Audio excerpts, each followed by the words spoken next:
Hanuman ji, welcome to the jungle. इस कहानी की शुरुआत वहीं से होती है जहां पर पिछली कहानी खत्म हुई थी, यानी कि समंदर के किनारे, जहां पर एक आदमी को जुमांजी पोर्ट मिलता है। और ये साल होता है सन 1996। वो आदमी जुमांजी गेम को उठाता और अपने घर ले जाता है, जहां पर वो उस गेम को अपने बेटे को दे देता है। ये वो साल होता है जब बच्चे वीडियो गेम्स में बहुत ज्यादा इंटरेस्टेड होते हैं, इसीलिए वो लड़का इस गेम में बिल्कुल भी इंटरेस्टेड नहीं होता। रात को जब वो सो रहा होता है, जुमांजी बॉक्स से एक बार फिर से आवाज आती है, और जब वो बॉक्स को खोलता है तो उसके अंदर वीडियो गेम का कार्ट्रिज होता है, जिसका मतलब ये है कि इस गेम ने अपने खेलने के नेचर को बदल दिया है, क्योंकि ये एक जादुई गेम है। और अब वो लड़का उस कार्ट्रिज को अपनी वीडियो गेम में लगाता है, जिसके बाद उसके कमरे में रोशनी दिखती है और वो लड़का अपने कमरे से गायब हो जाता है। इस घटना के 21 साल बीत जाने के बाद हमें स्पेंसर नाम के एक लड़के को दिखाया जाता है, जो कि बहुत ही इंटेलिजेंट है, लेकिन वो थोड़ा सा डरपोक भी होता है। इसीलिए उसका एक क्लासमेट हमेशा उससे अपना होमवर्क करवाता है। ये साल होता है सन 2017। स्पेंसर का दोस्त उसे फ्रीक हाउस में बुलाता है। ये फ्रीक हाउस उसी लड़के का है जो आज से 21 साल पहले वीडियो गेम के अंदर कार्ट्रिज डालने के बाद गायब हो गया था। उस लड़के का नाम था एलेक्स। एलेक्स के गायब होने के बाद उसके पिता का बिहेवियर बहुत अलग हो गया था, इसीलिए सब ने इस घर को फ्रीक हाउस का नाम दिया, जहां अब कोई भी नहीं रहता। अब यही एक स्कूल को दिखाया जाता है, जहां पर बेथनी और मार्था नाम की दो स्टूडेंट्स हैं। इन दोनों को पनिशमेंट के लिए एक दूसरे रूम में काम करने के लिए भेजा जाता है। यहाँ पर स्पेंसर को और उस लड़के को जो जबरदस्ती स्पेंसर से अपना होमवर्क करवाता है, जिसका नाम फ्रेज है, इन दोनों को भी पनिशमेंट के लिए भेजा जाता है। इन चारों को पुरानी मैगजीन से पिंस निकालने हैं। अब इन्हें यहीं पर वो गेम मिलती है, जिस गेम के अंदर आज से कई साल पहले एलेक्स ने कार्ट्रिज डाला था और खुद वो गेम के अंदर चला गया था। ये दरअसल एलेक्स के पिता ने स्कूल को डोनेट कर दी थी, और अब ये चारों के चारों अपना अपना प्लेयर सेलेक्ट करके इस गेम को खेलना शुरू करते हैं। और ये जुमांजी गेम है। ये चारों के चारों जैसे गेम को स्टार्ट करते हैं, एक एक करके गेम के अंदर चले जाते हैं। इन चारों ने जिस जिस प्लेयर को सिलेक्ट किया था, गेम के अंदर इनका रूप और इनकी पावर उसी प्लेयर के हिसाब से बन जाती है। स्पेंसर ने जिस प्लेयर को सिलेक्ट किया था उसका नाम है ब्रेवस्टोन, यानी कि स्पेंसर ब्रेवस्टोन बन चुका है, जो कि कॉन्फिडेंट आर्कियोलॉजिस्ट और एक्सप्लोरर है। साथ ही यहाँ पर फ्रेश ने जिस प्लेयर को सिलेक्ट किया था उसका नाम होता है मूस, जो कि एक जियोलॉजिस्ट और वेपन कैरियर है। साथ ही मार्था, इसने रूबी राउंड हाउस को चूज किया था, वो इस गेम में इस दुनिया में एक कमांडो है। और उसकी साथ ही बेथनी, जो कि शैली के अवतार में इस गेम के अंदर आती है, जो कि एक मेल है और ये एक साइंटिफिक फील्ड का एक्सपर्ट है। इन सब के हाथों में 3-3 लाइन के टैटूज होते हैं, जो कि इनकी लाइफ लाइन है, यानी कि इन्हें 3-3 चांसेस मिलेंगे। शैली नदी के किनारे जाता है, जहाँ पर हिपोपोटामस उसे निगल जाता है, यानी कि वो मारा गया, लेकिन उसके पास 3 लाइफ लाइन है, इसीलिए ऊपर से दोबारा आ जाता है। हिपोपोटामस अब भी इनका पीछा कर रहा होता है, सबके सब अपनी जान बचाने के लिए भागते हैं। तभी जंगल में एक गाड़ी आती है जिसमें एक आदमी होता है। वो इन सबको हिपोपोटामस से बचा लेता है और अपने साथ ले जाता है। दरअसल वो गेम के अंदर इनका गाइड है। वो इन्हें गेम के बारे में बहुत सारी चीजें बताता है, साथ ही इन्हें इस राउंड से दूसरे राउंड में ले जाता है। साथ ही इन्हें बताता है कि इस जंगल का नाम जुमांजी है, और अगर इन्हें सब कुछ ठीक करना है, यहाँ से निकलना है, तो इन्हें इस गेम को खत्म करना होगा।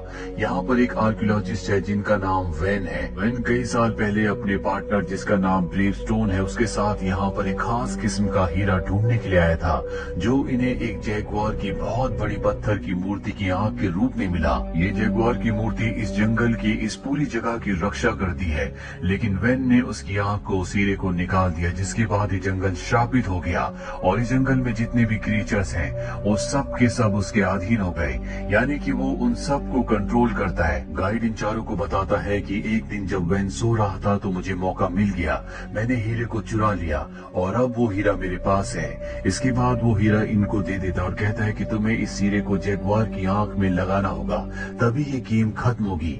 हीरा लगाने के बाद तुम्हें बोलना होगा जुमांजी। दरअसल जैगुआर की आंख लगाने के लिए इन सब को एक एक करके सभी राउंड्स को पार करना होगा, तभी ये जैगुआर की आंख लगा सकते हैं। गाइड इन्हें एक नक्शा देता है और कहता है कि इसका हिस्सा एक और है जो तुम्हें इस राउंड में मिलेगा, और जब तक तुम्हें वो हिस्सा नहीं मिलता तुम आगे नहीं बढ़ पाओगे, इस राउंड को पार नहीं कर पाओगे। गाइड यहाँ से चला जाता है और अब यहाँ पर वैन के बहुत सारे लोग इनके ऊपर हमला कर देते हैं। इस हमले में रूबी मारी जाती है, लेकिन उसके पास 3 लाइफ लाइन है, इसीलिए वो एक बार फिर से जिंदा हो जाती है। ये देखते हैं कि रूबी के हाथ में जो 3 लाइंस थी उनमें से एक लाइन मिट चुकी है। शैली की भी एक लाइन मिट चुकी होती है।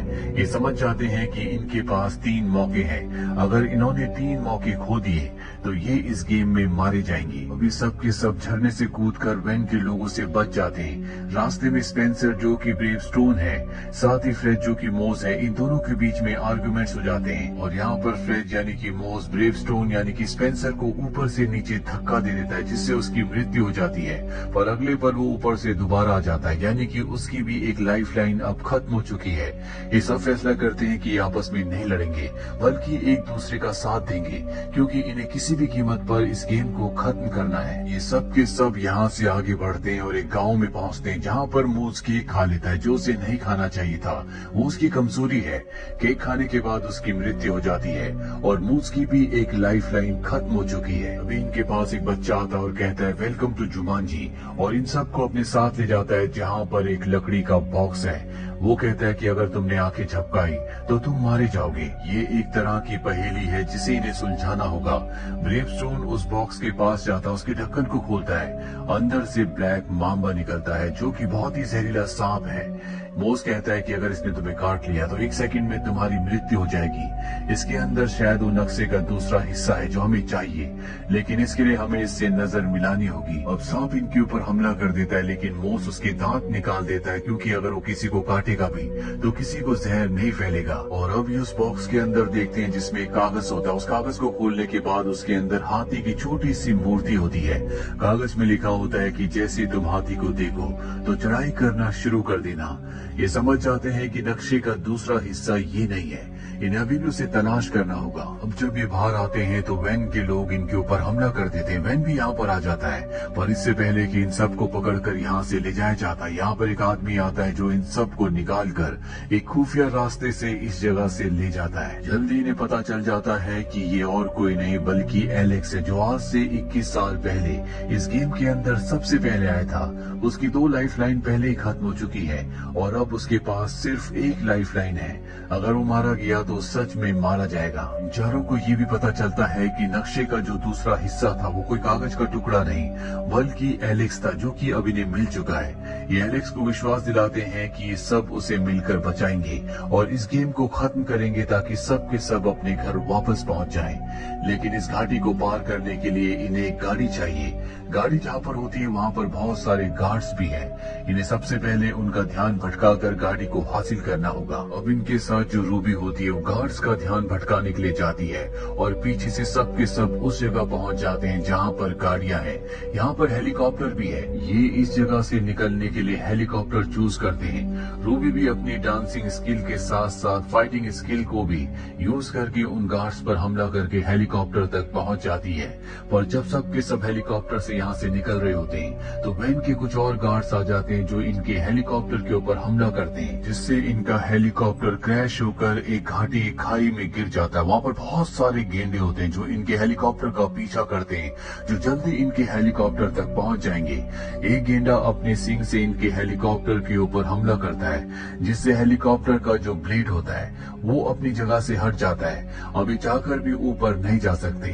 ब्रेवस्टोन को जब ये पता चलता है तो वो ऊपर जाकर उस ब्लेड को फिक्स करता है, जिसके बाद इनका हेलीकॉप्टर ऊपर की तरफ उड़ना शुरू हो जाता है। मौस से यहाँ पर एक गलती हो जाती है। उसके बैग में जो हीरा है, जो कि जैगुआर की आंख है, वो वहीं घाटी में गिर जाता है। यानी कि इन्हें वापस जाकर उस हीरे को हासिल करना होगा। ये घाटी के ऊपर हेलीकॉप्टर को उस जगह लेकर आते हैं जहाँ पर हीरा होता है, लेकिन नीचे अब भी खतरनाक जानवर है, इसीलिए कोई नीचे नहीं जाना चाहता। ब्रेवस्टोन मोस को ऊपर से नीचे धक्का दे देता है, जिसके बाद जानवर उसका पीछा करना शुरू कर देते हैं। मोस अपनी जान बचाने के लिए भागता है और ब्रेवस्टोन को मौका मिल जाता है। वो नीचे जाकर हीरा उठाकर ऊपर ले आता है और मोस को गेंडे मार देते देते हैं, जिससे उसकी एक और लाइफ लाइन खत्म हो जाती है। यानी कि उसके पास अब एक ही लाइफ लाइन बची है।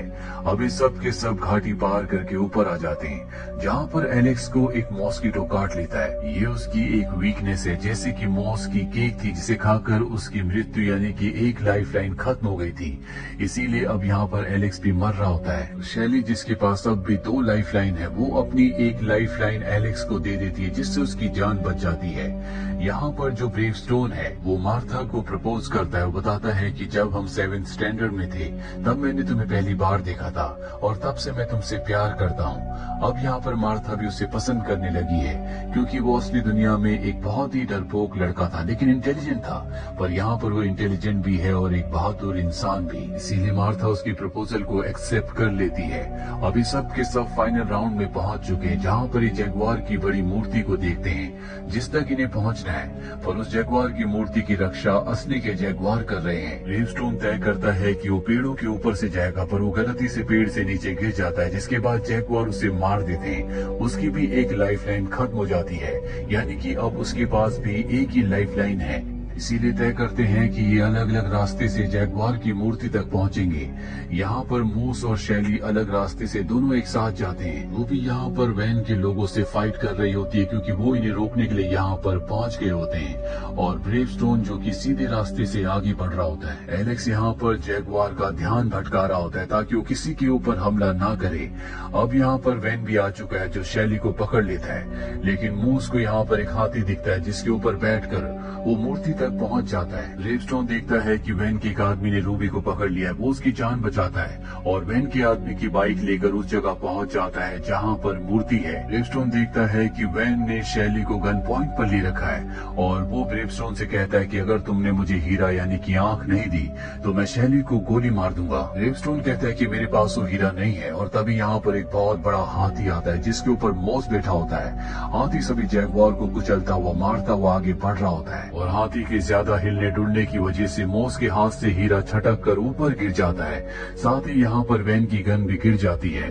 ब्रेवस्टोन को वो लाइन याद आती है जो हाथी वाली मूर्ति के साथ कागज में लिखी हुई थी कि जब भी हाथी को देखो तो ऊपर की तरफ जाओ। और अब ब्रेवस्टोन उस तरफ बढ़ने लगता है जहाँ पर उसे जगुआर की आंख को लगाना है, यानी कि हीरे को फिक्स करना है। हालांकि बहुत मुश्किल होता है, लेकिन वो अपनी बाइक से अपनी जान पर खेलकर उस जगह तक पहुंच जाता है। वहीं दूसरी तरफ शैली को दिखाया जाता है जो अब जगुआर की आंख तक यानी कि हीरे तक पहुंच जाती है। पर वैन वहां पर आकर अपनी शक्तियों से उसके चारों तरफ सांपों को इकट्ठा कर देता है। सांप उसकी कमजोरी है, यानी कि वो सांप से मर सकती है, लेकिन अब भी इसके पास 2 लाइफ होती है। इसीलिए शैली उस जगह पहुंचकर उस हीरे को उठा लेती है। सांप की वजह से उसकी मृत्यु हो जाती है, पर मृत्यु के बाद उसे एक और लाइफ मिलती है, जिसके बाद वो उस जगह पहुंच जाती है जहाँ पर ब्रेवस्टोन है। वो ऊपर से नीचे गिरते हुए ब्रेवस्टोन के हाथ में जगुआर की आंख दे देती है।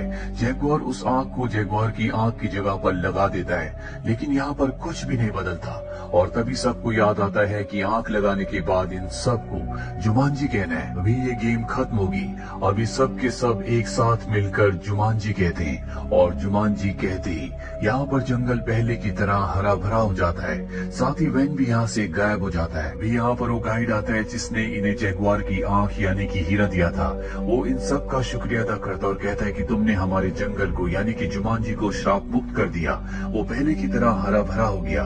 वो एक एक करके सबसे हाथ मिलाता है और जैसे वो हाथ मिलाता है सबके सब वहीं वापस आ जाते हैं जहाँ से इन्होंने गेम शुरू की थी। लेकिन ये चारों ये देखकर हैरान होते हैं कि एलेक्स इनके साथ यहाँ पर नहीं आया। ये सब के सब यहाँ से निकल जाते हैं और रास्ते में जब ये एलेक्स के घर के आगे से गुजरते हैं जिसे फ्रीक हाउस कहा जाता था, जो पूरी तरह से अबेंडेंड था, अब वो एक खूबसूरत घर होता है। और तभी एलेक्स अंदर से निकलता और बताता है कि जुमांजी गेम ने मुझे वापस मेरे वक्त में भेज दिया था, यानी कि 1996 में जब मैंने उस गेम को खेला था और उस गेम की दुनिया में चला गया था। उसके बाद मैंने शादी की, मैंने एक अच्छी जिंदगी जी। आज मेरा एक बेटा और एक बेटी है। मैंने अपनी बेटी का नाम शैली यानी कि बेथनी रखा है, क्योंकि बेथनी ने ही मुझे अपनी पावर, अपनी लाइफ देकर जिंदा किया था। ये चारों के चारों जो पहले कभी अच्छे दोस्त नहीं हुआ करते थे, अभी सब के सब अच्छे दोस्त हैं। स्पेंसर, जिसका गेम में नाम ब्रेव स्टोन था, उसका मार्था से यानी कि रूबी से अब रिलेशनशिप है। दोनों एक दूसरे से प्यार करते हैं और अब ये उस गेम को भी तोड़ देते हैं जिस गेम की वजह से ये जुमानजी जंगल में पहुंच गए थे। इस फिल्म के फर्स्ट पार्ट का लिंक हमने नीचे डिस्क्रिप्शन में दिया है, आप उस कहानी को भी जरूर देखें। उम्मीद करते हैं कि ये कहानी आपको पसंद आई हो।